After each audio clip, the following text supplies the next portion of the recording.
जब बात इंग्लिश बोलना सीखने की आती है तो इंग्लिश ग्रामर का बहुत बड़ा रोल नहीं होता है, क्योंकि ग्रामर की बारीकियों को अगर आप नहीं भी जानते हैं तो भी आप इंग्लिश बोलना सीख सकते हैं। लेकिन फिर भी इतनी ग्रामर तो आनी चाहिए कि आपको ये पता लग पाए कि सेंटेंस को मैं कैसे बना सकता हूं। तो एक बेसिक ग्रामर का नॉलेज होना जरूरी है, और उससे पहले आपको इंग्लिश की कुछ बेसिक छोटी छोटी बातों का पता होना चाहिए। ठीक है, तो आज के इस वीडियो में मैं एक एक करके स्लाइड्स रखता हूं, आपको समझाता हूं। हो सकता है आपको पहले से पता भी हो सकता है ना पता हो या कोई कंफ्यूजन हो, तो ध्यान से वीडियो को आप देख लीजिए, तभी हम आगे बढ़ पाएंगे।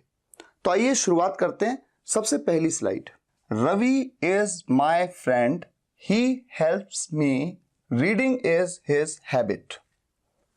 यहां पर कितने सेंटेंस है अगर कोई आपसे पूछे तो यहां पर कितने फुल स्टॉप है? 1, 2 और 3। तो आप कहेंगे कि यहां पर 3 सेंटेंसेस हैं, 3 वाक्य हैं। अब अगर कोई आपसे पूछे कितने वर्ड्स हैं, वर्ड्स यानी कि शब्द, 1, 2, 3, 4, 5, 6, 7, 8, 9, 10, 11 वर्ड्स हैं। अब कोई आपसे पूछे कि कितने लेटर्स हैं इंग्लिश के, तो 1, 2, 3, 4 इस तरह से आप गिनेंगे तो टोटल 40 लेटर्स हैं, 40। अब मैं आपको बताता हूं कि देखिए इन तीनों सेंटेंसेस में सब्जेक्ट क्या है। किसी भी सेंटेंस में सब्जेक्ट होता है, एक वर्ब होती है और ऑब्जेक्टिव पार्ट होता है। वर्ब से पहले जो भी आया वो सब्जेक्ट है और वर्ब के बाद जो आया वो ऑब्जेक्टिव पार्ट है। तो रवि इज माई फ्रेंड, यहां पर वर्ब है इज, तो उससे पहले आ रहा है रवि, तो ये है मेरा सब्जेक्ट। सब्जेक्ट वो होता है जिसके बारे में उस सेंटेंस में बताया जाता है, या फिर उस सेंटेंस में जो किसी काम को करता है या कर रहा होता है। ठीक है, इस सेंटेंस में ही हेल्प्स मी, वो मेरी मदद करता है। हो सकता है आपको ना पता हो कि एस क्यों लगा, वो आगे की बात है, लेकिन ये है आपकी वर्ब हेल्प। हेल्प यानी मदद करना, तो किसी काम को करना ये होती है वर्ब। या फिर इज, एम, आर, वॉज, वर, ये सभी होती हैं आपकी ऑक्सिलरी वर्ब्स, लेकिन होती तो वर्ब्स हैं।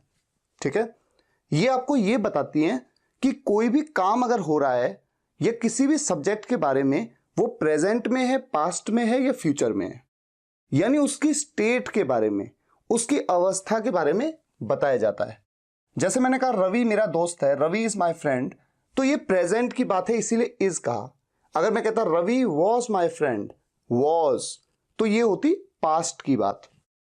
तो ये तो भी आगे हम समझेंगे, लेकिन फिलहाल यहां पर रवि है सब्जेक्ट, हेल्प मेरी वर्ब है, इससे पहले आ रहा है ही, ये है मेरा सब्जेक्ट। इज मेरी वर्ब है, इससे पहले आ रहा है रीडिंग, ये है मेरा सब्जेक्ट। ठीक है, अभी रीडिंग में आईएनजी लगा है, रीड तो अपने आप में एक वर्ब भी है, ये मैं आपको आगे बताता हूं। सबसे पहले देखिए सब्जेक्ट क्या होता है, एक नाउन होता है। नाउन का सीधा सा मतलब है नाम, किसी का नाम, बस, चाहे वो मेरा नाम हो, चाहे किसी जगह का नाम हो या किसी भी चीज का नाम हो। जैसे हमारे शरीर में, हमारी बॉडी में खून है, तो ये जो लिक्विड है, जो लाल रंग का जो लिक्विड है, इसको एक नाम दिया गया है, इसको नाम दिया गया है ब्लड। तो ब्लड इस चीज का नाम है, तो ये भी एक नाउन है। अब नाउन कितने टाइप के होते हैं उन्हें डिटेल में समझने की जरूरत इंग्लिश स्पीकिंग कोर्स में नहीं होती है, ग्रामर में जरूरी है, इंग्लिश स्पीकिंग में नहीं। तो आप सिर्फ इतना समझिए कि नाउन का मतलब है नाम। ठीक है, अभी जो नाउन होता है ये या तो सिंगुलर होगा या प्लूरल होगा। इसको बोलेंगे सिंगुलर, और इसकी प्रोनाउंसिएशन सही रखनी है आपको, इसे बोला जाता है प्लूरल। प्लूरल। अब जैसे कि मान लीजिए किसी सेंटेंस का सब्जेक्ट है पंकज, तो वो एक ही है, जो एक है वो सिंगुलर है, जो एक से ज्यादा है वो प्लूरल है। हिंदी में सिंगुलर को एक वचन, प्लूरल को बहुवचन कहते हैं, लेकिन आप हिंदी नहीं सीख रहे हैं, आप इंग्लिश सीख रहे हैं, तो कोशिश करिए सिंगुलर प्लूरल में ही बताइए। पंकज एक है, सिंगुलर है। जैसे मैंने कहा पंकज एंड राजेश, एक से ज्यादा हो गए, दो हो गए, तो ये प्लूरल है। अगर किसी सेंटेंस का मेरा सब्जेक्ट है फादर, फादर मतलब पापा, एक है इसलिए सिंगुलर सब्जेक्ट है। लेकिन अगर कहीं पे लिखा है पेरेंट्स, तो पेरेंट्स मतलब माता पिता दोनों को इंक्लूड किया है, तो दो है वो एक नहीं है, तो ऐसा सब्जेक्ट मेरा कैसा सब्जेक्ट है? प्लूरल। पेन, एक पेन तो पेन, अगर एक से ज्यादा पेन तो पेन्स। और जनरली आप ये देखेंगे किसी भी नाउन को प्लूरल बनाने के लिए उसके एंड में एस लग जाता है। ऐसा लगभग 90% केसेस में तो होता है। लेकिन कई ऐसे नाउन होते हैं, कई ऐसे सब्जेक्ट होते हैं जो नाउन हैं, जो सिंगुलर में तो मैन, मैन मतलब आदमी, और मेन इसकी प्रोनाउंसिएशन होती है मेन, मेन मतलब एक से अधिक आदमी, मेन। तो प्रोनाउंसिएशन का सही ज्ञान होना भी जरूरी है। एक औरत को कहते हैं वुमन, ये किसी सेंटेंस का सब्जेक्ट हो सकता है, सब्जेक्ट। और एक से ज्यादा औरतों को कहते हैं विमेन। तो यहां पर ए आया, प्लूरल में ई है, ए है प्लूरल में ई है, विमेन। स्लाइड नंबर 2 में देखिए, कोई भी सब्जेक्ट, जैसा मैंने आपको बताया कि नाउन हो सकता है, नाउन जो कि रवि है किसी का नाम, नाउन, उसी तरह से कोई भी सब्जेक्ट प्रोनाउन हो सकता है। यानी कि सब्जेक्ट में या तो नाउन आता है, प्रोनाउन आता है। अच्छा, प्रोनाउन क्या होते हैं? जैसे ही, I, we, you, he, she, they, this, that, it, these, those, ये सभी होते हैं प्रोनाउन। और फिर इन प्रोनाउंस की अलग अलग फॉर्म्स भी होती हैं।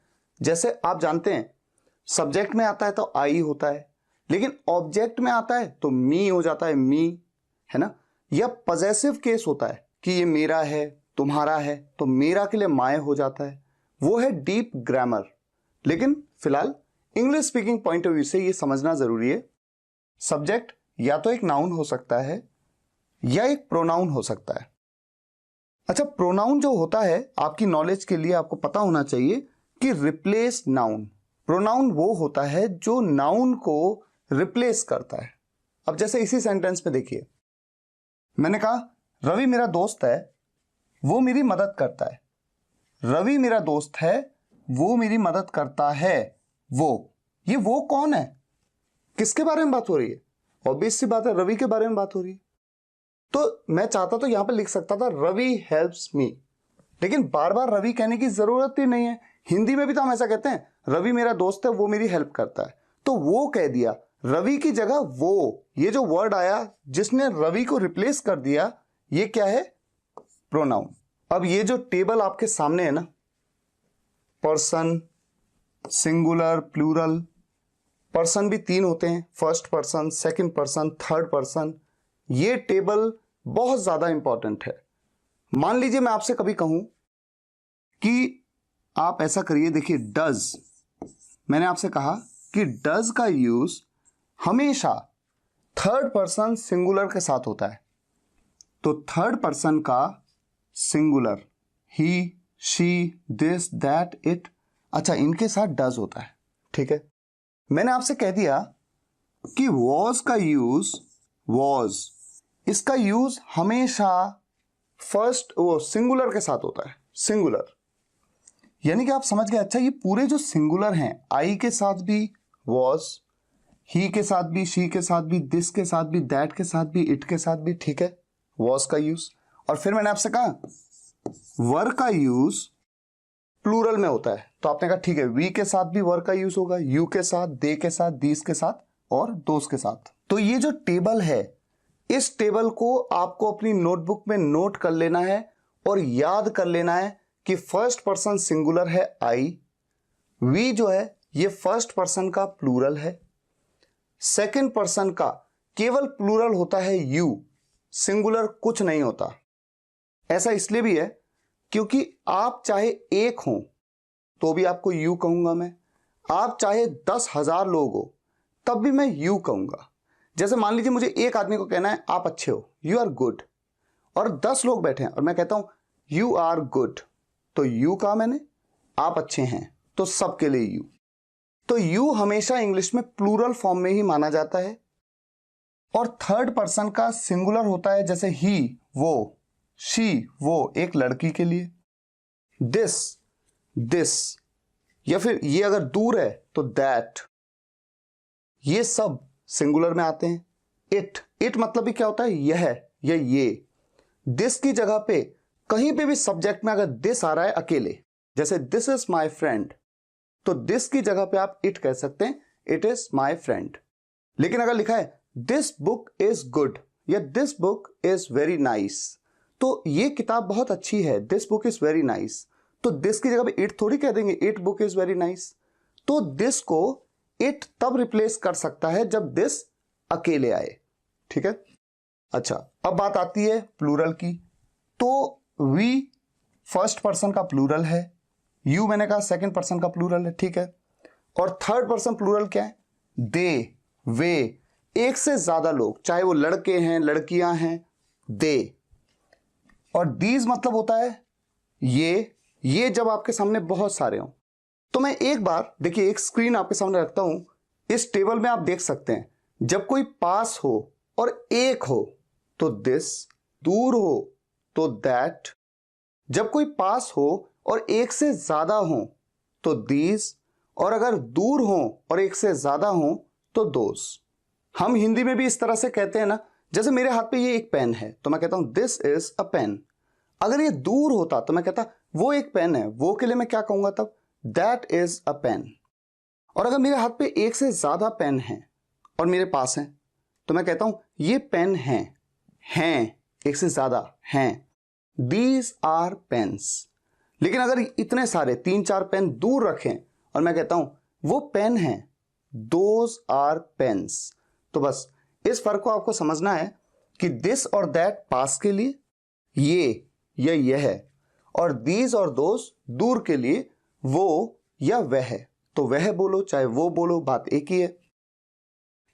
और जितने भी सिंगुलर नाउन हैं, यानी नाम हैं, जितने भी सिंगुलर, जो इससे पिछली स्लाइड में मैंने आपको बताया, वो सभी कहलाएंगे थर्ड पर्सन सिंगुलर।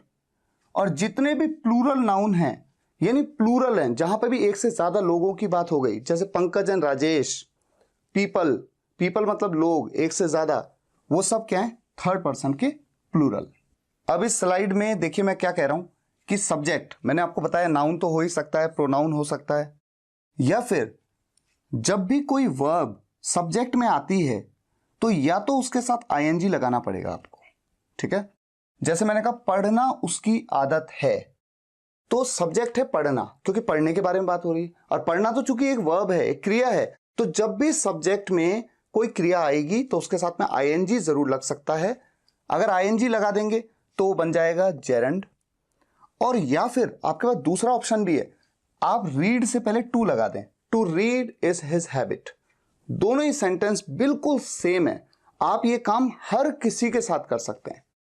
रीडिंग आए, सिंगिंग आए, रनिंग आए, कन्विंसिंग आए, एक्सपेक्टिंग आए, कोई भी वर्ब आई, या तो उसके साथ आईएनजी लगाना होगा और उसे जेरेंड बनाना होगा, और या फिर उससे पहले टू लगा देना है, to sing, to read, to run, to convince, to expect.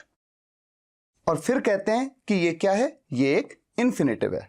और मैं आपको ये बता दूं कि जेरेंड हो चाहे इंफिनिटिव, यानी सब्जेक्ट में वर्ब के साथ आईएनजी लगा दें या उससे पहले टू लगा दें और जेरेंड या इंफिनिटिव बना दें, ये जेरेंड और इंफिनिटिव आखिर हैं तो नाउन ही। अगर आप गूगल में सर्च भी करेंगे तो क्रियावाचक संज्ञा या क्रियार्थक संज्ञा, यानी ऐसी संज्ञा जो क्रिया से बनी है।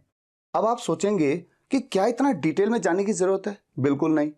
आप किसी सेंटेंस को बोलना सीख रहे हैं, आप इंग्लिश स्पीकिंग सीख रहे हैं, ग्रामर नहीं सीख रहे हैं, इसीलिए मैं आपको डिटेल में नहीं ले जा रहा हूं, लेकिन थोड़ा सा बेसिक आइडिया आपको दे रहा हूं ताकि दिमाग में रहे कि अच्छा, सेंटेंस में अगर मेरा सब्जेक्ट एक वर्ब होगा तो मैं उसके साथ या तो आईएनजी लगाऊंगा, ये जरूरी मुझे करना है, या फिर उससे पहले मुझे टू लगाना है। हमने देखा कि किसी भी सेंटेंस में सब्जेक्ट होता है, उसके बाद आती है वर्ब। तो सब्जेक्ट तो हमने देखा नाउन होता है, प्रोनाउन हो सकता है, या फिर जेरेंड या इंफिनिटिव। अब जब बात आती है वर्ब की, तो ये आपको नोट कर लेना अपनी नोटबुक में। समझ में कितना आ रहा है ये इंपॉर्टेंट नहीं है, क्योंकि अभी तो हम डे 7 पे हैं, अभी तो हमें आगे बढ़ना है। लेकिन समझ लीजिए कि एक वर्ब्स तो होती हैं मेन वर्ब्स, मेन मुख्य क्रियाएं। कैसी मुख्य क्रियाएं? थिंक, मिस, प्ले, ईट, ड्रिंक, टीच, जिसमें सब्जेक्ट किसी काम को करता है। जैसे सोचना, सोचते वक्त आदमी काम कर रहा है या नहीं कर रहा है, सोचिए, आप सोचेंगे कि अरे सोचते वक्त तो कोई काम नहीं कर रहा है, मैं तो बिल्कुल हाथ और पैर ऐसे सीधे रख करके बिल्कुल शांति से बैठा हूं, कुछ कर ही नहीं रहा हूं, सिर्फ सोच रहा हूं। तो सोच रहे हैं तो दिमाग तो चल रहा है। बॉडी का कोई भी पार्ट अगर वर्क कर रहा है, चाहे सोचना, तो ये थिंक भी अपने आप में क्या है, मेन वर्ब। और जितनी भी मेन वर्ब्स होती हैं, मुख्य क्रियाएं होती हैं, उनकी 3 फॉर्म्स होती हैं। लास्ट टू लास्ट वीडियो में 3 फॉर्म्स मैंने कई वर्ब्स की कवर करी, आगे भी कवर करेंगे। तो सोचना ये भी क्रिया है, किसी काम को करना, दिमाग कर रहा है। मिस करना, किसी को मिस करना मतलब आप किसी को याद करते हैं, तो याद करते हुए दिमाग चलता है। प्ले, खेलते हैं, खेलते वक्त आपके पैर चल रहे होते हैं या हाथ से खेल रहे होते हैं, है ना। तो मूवमेंट होती है, बॉडी में कोई ना कोई काम हो रहा है। खाना पीना, पढ़ाना, पढ़ाते वक्त भी एफर्ट्स लग रहे हैं, आपके हाथ मूव हो रहे हैं, पैर मूव हो रहे हैं, मुंह मूव हो रहा है। तो ये सभी होती है मेन वर्ब्स, ठीक है। ये एटसेट्रा, एटसेट्रा, एटसेट्रा मतलब आदि आदि या इत्यादि। तो मैं इसे लिख देता हूं, कभी भी मिस्टेक नहीं करना है। इसको कैसे बोलना है, एटसेट्रा, एटसेट्रा, एटसेट्रा, ठीक है। अच्छा, दूसरी तरह की वर्ब्स कौन सी होती हैं, auxiliary verbs. Auxiliary verbs, auxiliary verbs का मतलब होता है सहायक क्रियाएं, सहायक क्रियाएं, ठीक है। वैसे तो आप इंग्लिश सीख रहे हैं, हिंदी में ज्यादा मत सोचिए, इंग्लिश में ही सोचिए। ऑक्सिलरी वर्ब्स, ऑक्सिलरी वर्ब्स का काम क्या होता है, इनका काम होता है कि सेंटेंस में सब्जेक्ट के स्टेट के बारे में बताना। स्टेट मतलब कि वो किस अवस्था में है, प्रेजेंट में। वो कोई भी काम कर रहा है, लेकिन वो प्रेजेंट में कर रहा है, पास्ट में कर रहा है या फ्यूचर में कर रहा है, प्रेजेंट में, पास्ट में या फ्यूचर में। तो 3 तरह की ऑक्सिलरी वर्ब्स होती हैं, इसे आप नोट कर लीजिएगा। कितना समझ में आता है कोई बात नहीं, जितना भी समझ में आए बस नोट कर लीजिए। 3 तरह की वर्ब्स हैं, एक है बी वर्ब्स, एक है डू वर्ब्स और एक है हैव वर्ब्स। अगर कोई आपसे कहे कि बी वर्ब्स कौन कौन सी होती हैं इंग्लिश में, इज एम आर, प्रेजेंट में इज एम आर, पास्ट में वॉज वर, और बोलना हमेशा सही है, ये क्या है, वॉज, वॉज, वाज नहीं। और ये क्या है, वर, वर, ये वियर, वेयर ऐसे नहीं, वर। और फ्यूचर में होती है विल बी, ठीक है। सेंटेंसेस बनाते समय बहुत काम आएंगी ये चीजें। दूसरी ऑक्सिलरी वर्ब होती है डू। डू वर्ब्स का मतलब है करना, सेंस बता रहा हूं आपको। बी मतलब होना, डू का मतलब है करना, किसी काम को करते वक्त के लिए है ये। प्रेजेंट की डू वर्ब्स हैं डू और डज, पास्ट की वर्ब्स हैं, पास्ट की वर्ब है डिड, और फ्यूचर की है विल डू। फ्यूचर में तो देखो विल का यूज हो रहा है हर जगह पे। एक बात हमेशा याद रखिए, टेंस में भी आज की डेट में इंग्लिश बोलते वक्त गागेगी के सेंस में, गागेगी वो जाएगा, आएगा, खेलेगा, शैल का यूज नहीं होता है टेंस कैटेगरी में। शैल का यूज हमेशा किस में होता है, मोडल वर्ब्स में। फिलहाल हम देखते हैं कि ऑक्सिलरी वर्ब्स अगली जो है हैव। हैव के सेंटेंस में आप 2 सेंस नोट कर लीजिएगा अपनी नोटबुक में। एक सेंस है पास होना और एक है कर चुका होना। जब आप किसी काम को कर चुके होते हैं तो हैव वर्ब बताती है उस बात को। और अगर आपके पास कुछ है, ये सेंस हो, जैसे मेरे पास पेन है, उसके पास मोबाइल है, उसके पास किताबें हैं, जब ये सेंस हो कि उसके पास है कोई चीज, तो हैव वर्ब्स होती हैं। प्रेजेंट में होती है हैज, हैव, पास्ट में होती है हैड, और फ्यूचर में होती है विल हैव, ठीक है। अब सिर्फ एक आइडिया आपको देता हूं, देखिए, थर्ड पर्सन सिंगुलर सब्जेक्ट के साथ में, थर्ड पर्सन सिंगुलर जैसे he, she, this, that, it, is का यूज होता है। आई के साथ में, जो कि फर्स्ट पर्सन का क्या है, सिंगुलर है, एम का यूज। और बाकी सभी सब्जेक्ट्स के साथ में, बाकी सभी के साथ में आर का यूज। ऐसे ही याद किया जाता है, थर्ड पर्सन सिंगुलर के साथ में इज, आई के साथ एम, और बाकी सभी के साथ आर। जितने भी सिंगुलर हैं उनके साथ वॉज, आई भी सिंगुलर है उसके साथ भी वॉज, और जितने प्लूरल हैं उनके साथ वर, और विल बी, ये तो जितने भी सब्जेक्ट हैं उनके साथ में हमेशा विल बी। यानी कि इनमें तो है ना कि थर्ड पर्सन के साथ, सेकंड पर्सन के साथ, उसमें क्या है, सबके साथ। थर्ड पर्सन सिंगुलर के साथ हमेशा डज, बाकी जितने भी हैं उनके साथ डू। थर्ड पर्सन सिंगुलर के साथ में डज। ये देखिए मैंने लिखा 3s, थर्ड पर्सन सिंगुलर। ऐसे ही आप यहां पर लिख सकते हैं अपनी नोटबुक में, अपने नोट्स में, और यहां पर आई लिख सकते हैं, आई के साथ एम, बाकी सभी के साथ तो आर है। वॉज के साथ आप लिख सकते हैं एस, यानी सिंगुलर के साथ वॉज, बाकी सभी के साथ, अच्छा प्लूरल के साथ, ठीक है, सिंगुलर के अलावा बचा कौन, प्लूरल। ये तो सभी के साथ है इसलिए इसमें लिखना ही क्या है।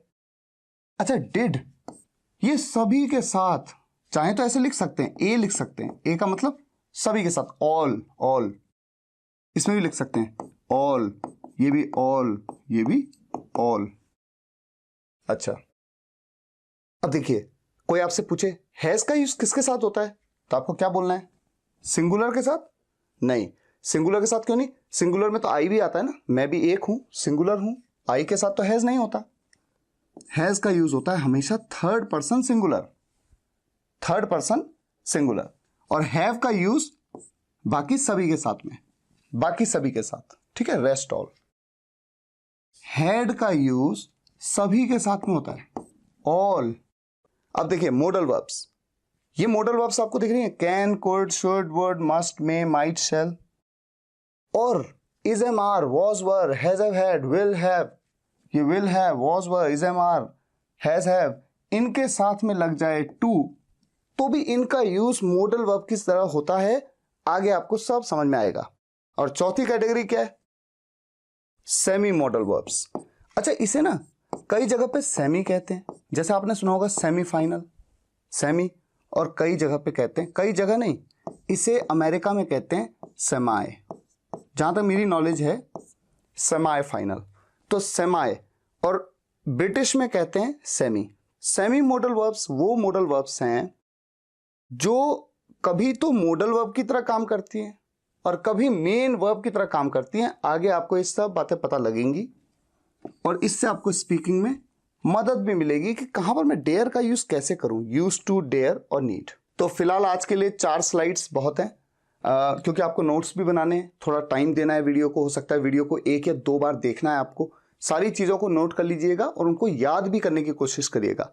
और मैं आपसे रिक्वेस्ट करूंगा, आज तो डे 7 था, इससे पहले डे 1 से लेकर डे 6 तक की वीडियोस अगर आपने नहीं देखी हैं पक्का देख लीजिए, और 1 बार 2 बार 3 बार जितनी बार देखने की नीड पड़े देखिए, और उनके नोट्स भी बनाइए, नोट्स बनाइए, इनफैक्ट प्रैक्टिस करिए चीज़ों को कि हाँ मुझे कुछ याद हुआ नहीं हुआ, और फिर इंप्लीमेंट भी करिए अपनी लाइफ में। जो सेंटेंसेस मैंने आपको अलग अलग वीडियोस में बताए थे कि डे टू डे में आप यूज कर सकते हैं, उन्हें इंप्लीमेंट करते रहिए, वहां रुकना नहीं है, सीखते भी रहना है नई चीजें, लेकिन उन्हें भी करते रहना है जो पीछे आपने सीखा है। तो फिलहाल आज के लिए यहीं तक। अगर आपको ये वीडियो पसंद आया हो तो वीडियो को लाइक और शेयर जरूर करिएगा, कम से कम एक व्हाट्सएप या फेसबुक ग्रुप में आप शेयर कर सकते हैं, और कमेंट्स में बताइएगा कैसा लगा। मिलते हैं नेक्स्ट वीडियो लेक्चर में, इससे आगे बढ़ेंगे हम। Thank you so much for watching this video guys, take care, good bye.